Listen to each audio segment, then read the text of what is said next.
नमस्कार बच्चों। पिछली कक्षा में हमने जो है हमारा 8वां पाठ आधा पढ़ लिया। एक चित्रकथा है काकस्य चतुरम कौवे की चतुराई, पाठ का नाम है। इस पाठ में हमने पढ़ा एक बरगद का पेड़ है, उस बरगद पर कौवा दंपति रहते हैं, पति पत्नी दोनों दंपति रहते हैं। वहीं उस पेड़ में जो है एक सांप होता है, सांप रहता है, तो वो उनके बच्चों को खा जाता है। तो बात करते हैं आपस में दोनों कि ये सांप जो है हमारे बच्चों को खा जाता है, तो हम कोई उपाय करते हैं। तो क्या करता है कि वो कौवा क्या करता है कि एक जगह पे सैनिक जो थे वो गहने लेके बैठे, तो उनमें से एक हार लेकर उड़ जाता है और सैनिक उसका पीछा करते हैं और कौवे ने वो हार जो है उस सांप के बिल में डाल दिया। तो सैनिक सोचते हैं कि आओ हम इस बिल को खोदते हैं और अपना हार ले जाते हैं। अब आगे हम पढ़ते हैं क्या होता है। अब हम चित्र में देख रहे हैं कि वो बिल खोदते हैं तो सांप निकलता है, सांप मरा हुआ है, 2 टुकड़े हैं और उन्होंने मारा है उसे, है ना। सांप निकलता है वहाँ से हार डालता है। तो देखो इसमें ये सिपाही बोले, ओहो सर्प है, अरे सांप, प्रथमम सर्पम मारयामः, पहले सांप को मारते हैं। ठीक है, प्रथमम सर्पः मारयामः, पहले सर्प को मारते हैं। मारयामः है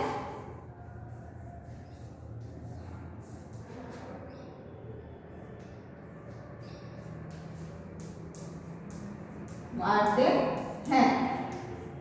अभी देखिए मारयामः उत्तम पुरुष बहुवचन है, मारते हैं, लट लगा उत्तम पुरुष बहुवचन, तो इसका अर्थ हो गया मारते। पहले सांप को मारते हैं। अनंतरम, अनंतरम मतलब उसके बाद, अनंतरम उसके बाद, ठीक है। उसके बाद हारम नयामः, हार ले जाते हैं। हारम हार को या हार ले जाते हैं, नयामः है ले जाते हैं।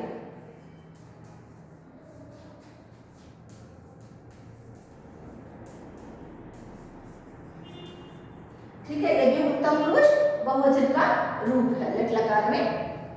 अब देखिए आगे क्या है। आगे वो कौवा दंपति जो है वो बातें, आहा सर्पः मृत है, आहा सर्प मर गया, मृत है मर गया, सांप मर गया। अधुना, अब, अधुना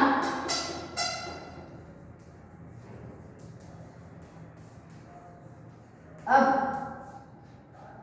वयम हम सब, वयम अर्थात हम सब उत्तम पुरुष का बहुवचन, वयम उत्तम पुरुष बहुवचन का करता है हम सब।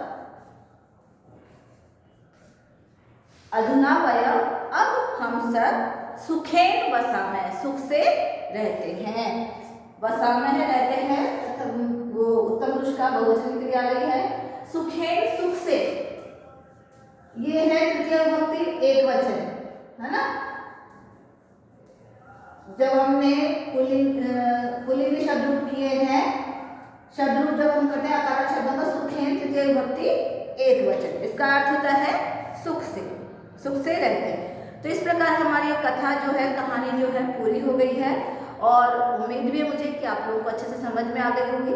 तो हमें इसका हिंदी अनुवाद अपने कॉपी में करना है और जो ये आप लोगों को शब्दार्थ दे रखे हैं, जिसमें संज्ञा पदानी भी है, सर्वनाम पदानी भी है, अन्य पदानी भी हैं और क्रिया पदानी, इन्हें आपको याद करना। तो देखिए कौन कौन से शब्दार्थ आए हमारे पाठ में। वट वृक्ष है, इसका मतलब होता है बरगद का पेड़। शावकान बच्चों, पशु पक्षियों के बच्चों को शावक कहा जाता है। उपायम, उपाय या युक्ति। स्वर्णहारम, सोने के हार को, स्वर्णहारम का अर्थ क्या होगा, सोने के हार को अर्थात गोल्ड के हार। सुखेन, सुख से। आवयो, हम दोनों के, आवयो हम दोनों के, ये जो है द्विवचन में आया है। अहम, आवा, वयम, ये प्रथमा विभक्ति की शब्द रूप है। फिर आता है माम, आवयो, वयम, ये होता है हमारा असमान, जो ये है द्वितीय विभक्ति द्विवचन, तो हम दोनों के। फिर आता है ये षष्ठी विभक्ति द्विवचन है हम दोनों के।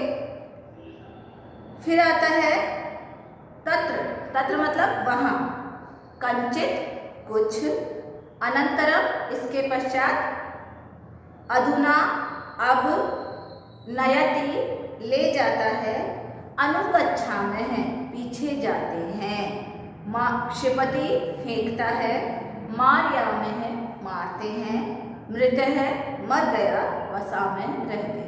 तो आप लोग को ये शब्द रूप याद करें जिससे कि आप जो है अच्छे से चैप्टर को का अनुवाद कर सके और चैप्टर को समझ सकें। ठीक है, अब पाठ बोध में पठत है, पठत अर्थात पढ़ो, अस्माकम हमारा, ये षष्ठी विभक्ति बहुवचन में है, वृक्ष है पेड़, काक दंपति कौवा पति पत्नी कौवा दंपति, कंचित है कुछ, स्वर्ण हारम सोने के हार को, खनित्वा खोद कर।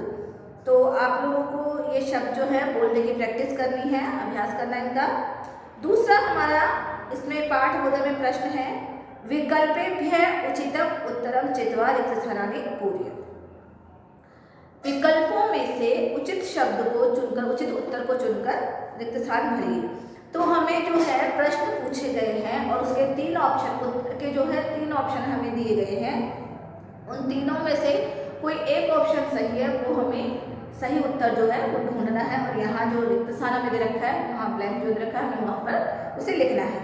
तो पहला प्रश्न हमारा है, काक शावकान कह खाते, काक शावकान कह खाते, कौवे के बच्चों को कौन खाता है, कौवे के बच्चों को कौन खाता है। दूसरे का पहला प्रश्न है, काक शावकान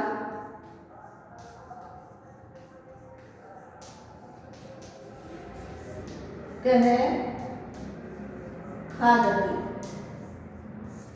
ठीक है, अब हमें यहाँ दे रखा ब्लैंक, कौवे के बच्चों को कौन खाता है, कौवे के बच्चों को कौन खाता है। तो इसमें हमें 3 ऑप्शन रखे हैं, काक है कौवा, क्या कौवा खाता है, नहीं। दुष्ट सर्प है, बिल्कुल सही आंसर है ये दुष्ट सर्प है, और एक है मृग, तो मृग भी नहीं है, मृग का तो यहाँ कोई चर्चा ही हुई है। दुष्ट सर्प, कौवे के बच्चों को कौन खाता है, दुष्ट सर्प है, तो हमारा आंसर जो होगा वो होगा दुष्ट सर्प है। दूसरा हमारा प्रश्न है, कह उपायन करो, कौन उपाय करता है, काकी, सर्प है, काक है, कौन करता है, काक है, तो इसका आंसर हम लिखेंगे काक है। कह उपायन करोति,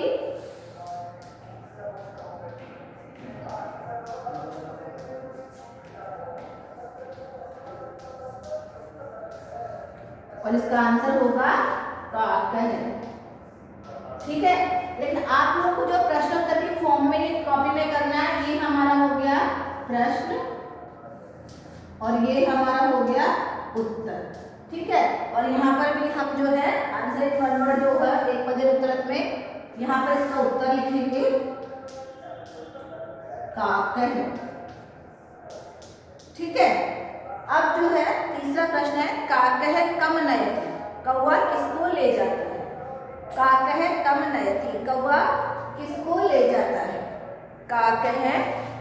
तो इसमें 3 ऑप्शन लिखे हैं, हारम, फलम, जलम, किसको लेके गया था कौवा, हारम, तो सही उत्तर हमारा होगा हारम, काक है हारम नयति, काक है कम नयति, कौवा किसको ले जाता है, उत्तर में हम लिखेंगे हारम।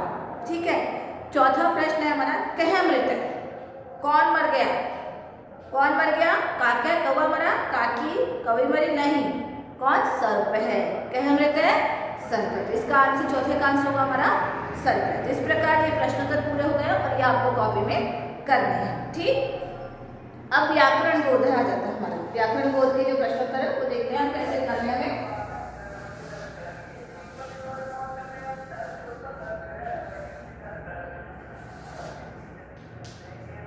व्याकरण बोध, इसमें हमारे पास प्रश्न हमें दिया गया पहला, पदानि मेलयत, पदों को मिलाओ, शब्दों को हमें मिलाना है।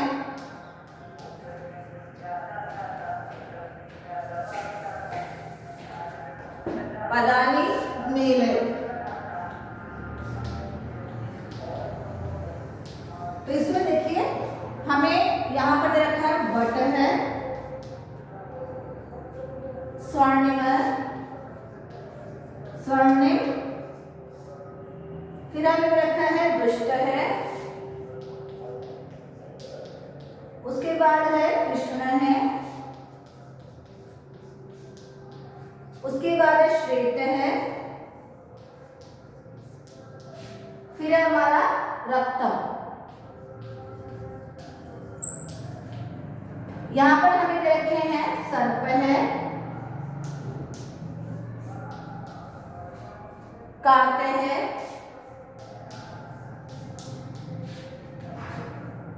कमलम,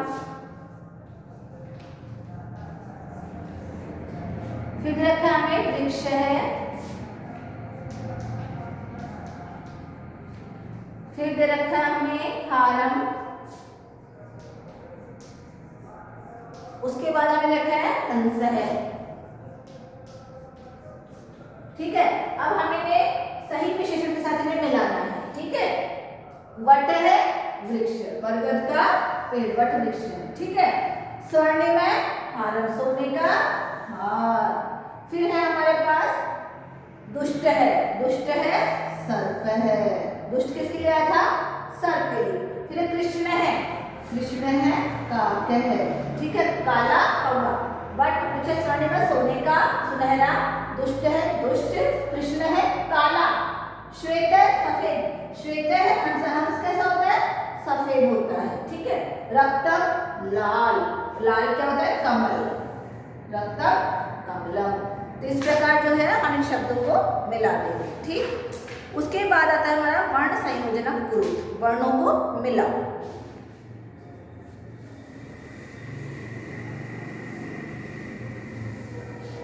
वर्ण संयोजन करेंगे, वर्णों को हम मिलाएंगे।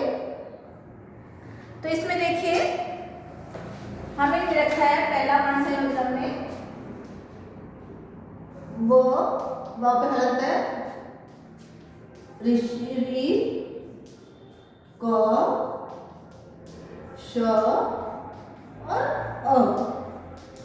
तो देखिए व पे री की मात्रा लगाएंगे हम इस तरीके से, वृ, क, श, क, श संयुक्त व्यंजनादर क्ष, वृक्ष, क्योंकि यहाँ अ पे विसर्ग लगा तो अ विसर्ग वाला ही हम मिलाएंगे यहाँ और ये शब्द हमारा बन जाएगा वृक्ष। अब दूसरा है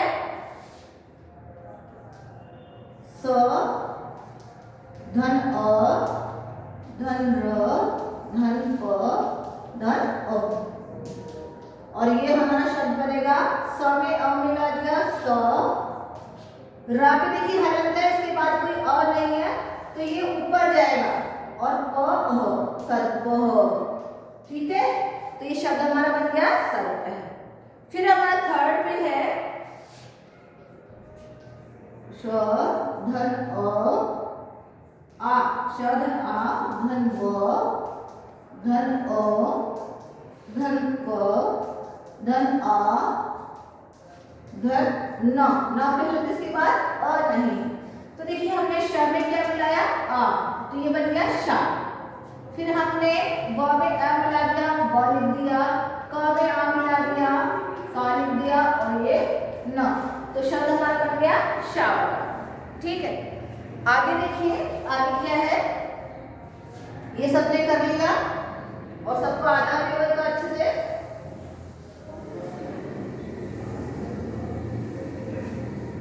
अब हम करते हैं फोर्थ पे है उ, धन प, धन आ, धन य, धन अ और धन म। तो इसका क्या शब्द बनेगा? इसको हम जोड़ते हैं उ, ये एक स्वर है अपने आप में, इसमें कुछ हमें मिलाना नहीं है। प में आ मिलाएंगे, पा बन गया, य में हम अ मिलाएंगे, य बन गया और यहाँ पर हम म मिलाएंगे, तो शब्द हमारा बन गया उपाय। ठीक है, अब जो है आगे हमारे पास है फिफ्थ पे स, धन व, धन अ, धन र, धन न, धन अ और धन म। स्वर तो देखिए क्या बनता है, देखिए स्वर में कोई हम आगे ए नहीं जोड़ेंगे, हम लिखेंगे इस तरीके से। ठीक है, दंत स्वर जो से होता है उससे व में ए जुड़ा हो तो व, र में जो है कोई अ नहीं है तो ये ऊपर जाएगा, और ये ण में अ जुड़ा होता है यहाँ पर हम बनाएंगे रेस, क्योंकि ये स्वर रहित है, और फिर हम कर देंगे यहाँ पर म, तो शब्द हमारा बन गया स्वर्णम। अब आगे 6 में देखिए, क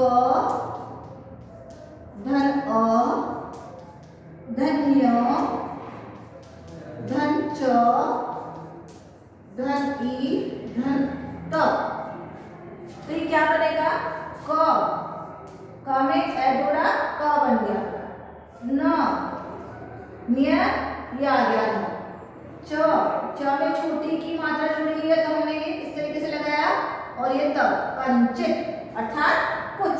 तो इस प्रकार ये हमारे जो है वर्ण संयोजन हो गया है। ठीक है, दूसरी एक्सरसाइज हमारी कंप्लीट हो गई है। अब हम आते हैं अपनी तीसरी एक्सरसाइज पर। ठीक है, हो गया सबका?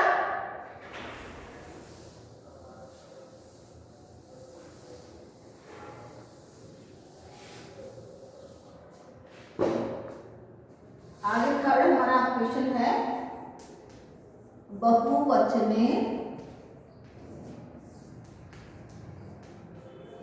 लिखत, बहुवचन में लिखो। तो देखो दो शब्द हमें कंप्लीट करके दिए हुए हैं, अस्ति का संधि, अस धातु अस्तिस्थ है, संधि प्रथम पुरुष एक वचन और बहुवचन हो गया। काकह, कौवा पुल्लिंग शब्द है, प्रथमा विभक्ति एक वचन का, और इसका बहुवचन होगा काकः। अब हमारे पास है खादति, आगे हमारे पास क्या शब्द है, खादति, ये एक वचन है, इसका बहुवचन होगा खादति, खादत है खादति, तो बहुवचन होगा खादन्ति। देखिए ये लट लकार प्रथम पुरुष एक वचन का शब्द है, तो हमें जो है एक वचन का ही, वो प्रथम पुरुष का ही हमें इसका बहुवचन लिखना होगा, और हम लिखेंगे खादति। फिर है वसति, ये क्रिया शब्द है, और आगे हमारे पास जो है वो शब्द रूप है। वसति का बहुवचन होगा, क्या होगा, प्रथम पुरुष का एक वचन है वसति, तो प्रथम पुरुष बहुवचन में वसति का हो जाएगा वसंती। ठीक है, वसति रहता है और वसंती रहते हैं। फिर आता है गच्छति, लट लकार प्रथम पुरुष एक वचन जाता है, और गच्छति का बहुवचन हो जाता है गच्छन्ति, जाते हैं। ठीक है, अब आता है नयति, लेता ले जाता है एक वचन में, और नयति नयन्ति बहुवचन हो जाएगा ले जाते हैं, नयन्ति। तो इस प्रकार ये क्रिया शब्द हमारे कंप्लीट हो गए। अब आता है शब्द रूप में सर्पः, प्रथमा विभक्ति एक वचन, सर्पः पुल्लिंग का है, तो इसका बहुवचन होगा सर्पः। रामः रामौ रामः, बालकः बालकौ बालकः, करवाया आप लोगों को मैंने। दूसरा हमारा शब्द है कपोतः, एक कबूतर है ना, और इसका बहुवचन हो जाएगा कपोतः, बहुवचन में अनेक कबूतर। फिर शब्द हमारे पास गज है, हाथी, एक हाथी एक वचन में ये, और इसका बहुवचन हो जाएगा गजः, अनेक हाथी। फिर हमारे पास शब्द बालः है, बालक एक बालक, बालः का बहुवचन हो जाएगा बालः, अनेक बालक। तो इस प्रकार ये वाली एक्सरसाइज हमारी कंप्लीट हो गई। ये आप लोगों को याद करना है, एक वचन बहुवचन और एक वचन द्विवचन और बहुवचन के रूप, तभी हम ये कंप्लीट कर सकते हैं। आप लोगों से द्विवचन का रूप भी पूछा जा सकता है, अभी तो हमने बहुवचन का पूछा है, द्विवचन का रूप पूछा जा सकता है। तो आप लोगों को हर बार चैप्टर में इनका प्रयोग भी हुआ है, मैंने आप लोगों को शब्द रूप और धातु रूप करवाए भी हैं, तो आप लोगों को वो याद करने हैं। अब इसके बाद आता है चौथा प्रश्न हमारा, रिक्त स्थानानि पूरयतु, रिक्त स्थानों को भरो।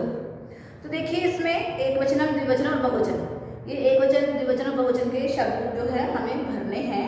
अब इसमें हमें जो है इंडिकेट करके दिया हुआ कि हमें कौन कौन सी विभक्ति के कौन कौन से करना है। तो काकः शब्द जो है उसका हमें तृतीय विभक्ति एक वचन दे रखा है, है ना। तृतीय विभक्ति का शब्द रूप भरना है, ये आप लोगों ने लिख ली होगी, कर ली होगी अपनी एक्सरसाइज कंप्लीट बुक में।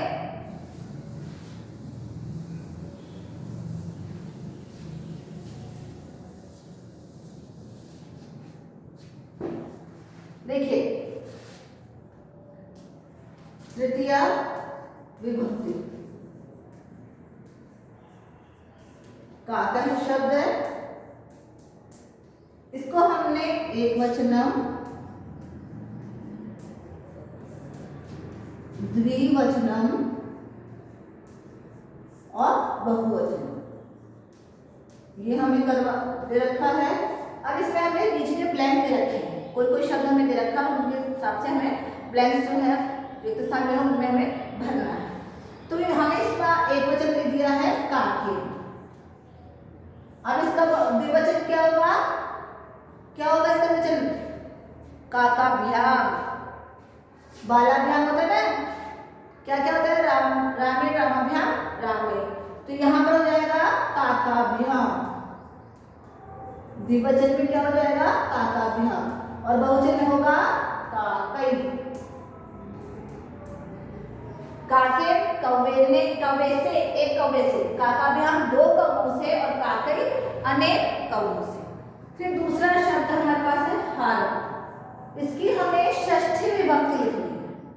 क्या लिखनी है, षष्ठी विभक्ति।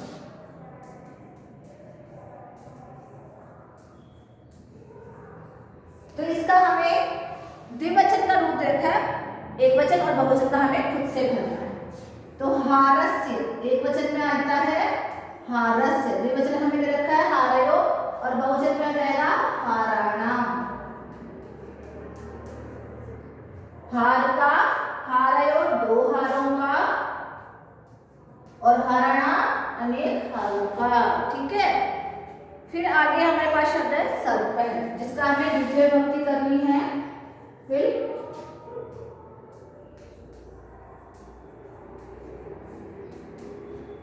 इसका हमें बहुवचन दे रखा है, और एक वचन और द्विवचन हमसे पूछा है, तो द्विवचन होगा सर्पम, और बहुवचन द्विवचन में होगा सर्पौ, और बहुवचन हमें यही रखा है सर्पान। इसका अर्थ है सांप को, एक सांप को, सर्पौ दो सांपों को, और सर्पान अनेक सांपों को। फिर अगला शब्द हमारे पास है उपाय, और इसका तृतीय विभक्ति हमसे पूछा है।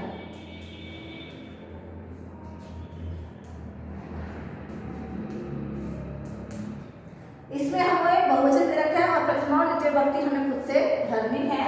तो प्रथमा विभक्ति में उपाय शब्द है, तो देखिए काक है, काकी वाला, तो यहाँ पे आ जाएगा उपाये, ठीक। उसके बाद देखिए क्या है द्विवचन में, काकाभ्याम, उपायाभ्याम, शब्द क्या बन जाएगा हमारा, उपायाभ्याम, और बहुवचन में हमें दे रखा है उपाये। अब देखिए इनका अर्थ बताती हूँ, उपाय, उपाय से, उपायाभ्याम दो उपायों से, और उपाये अनेक उपायों से। तो इस तरह से ये हमारी एक्सरसाइज कंप्लीट हो गई, चैप्टर हमारा कंप्लीट हो गया है। उसके बाद जो है हमें दे रखा है स्वकौशल विकास, अपने कौशल का विकास। तो इसमें हमें दे रखा है चित्रम रचयत वर्णय च पूरित, चित्र बनाओ और रंग भरो। तो हमें बॉक्स रखे हैं, बॉक्स के नीचे हमें नाम दिए हुए हैं वृक्ष है, इस बॉक्स में हमें पेड़ का चित्र बनाना है और उसमें रंग भरना है। काक है, अगला बॉक्स जो है उसमें हमें कौवे का चित्र बनाना है और उसमें रंग भरना है। और तीसरा जो बॉक्स हमें रखा है वो हार है, हार का, नेकलेस का हमें चित्र बनाना है और उसमें रंग भरना है। तो इस प्रकार ये पाठ हमारा पूरा हो गया है। इस पाठ का हमें अनुवाद करना है, शब्दार्थ हमें याद करने हैं, और पाठ बोधय का जो दूसरा प्रश्न है प्रश्नोत्तर के रूप में, आंसर इन वन वर्ड के रूप में, एक पद उत्तरत के रूप में हमें कॉपी में करने हैं। बाकी जो एक्सरसाइज है वो हमें बुक में फिल करनी है और इन्हें हमें याद करना है, ठीक है। तो आगे हम जो है दिवाली की छुट्टियों के बाद मिलते हैं और उसमें हम पढ़ेंगे फिर आगे वाला chapter. Happy Diwali, thank you बेटा।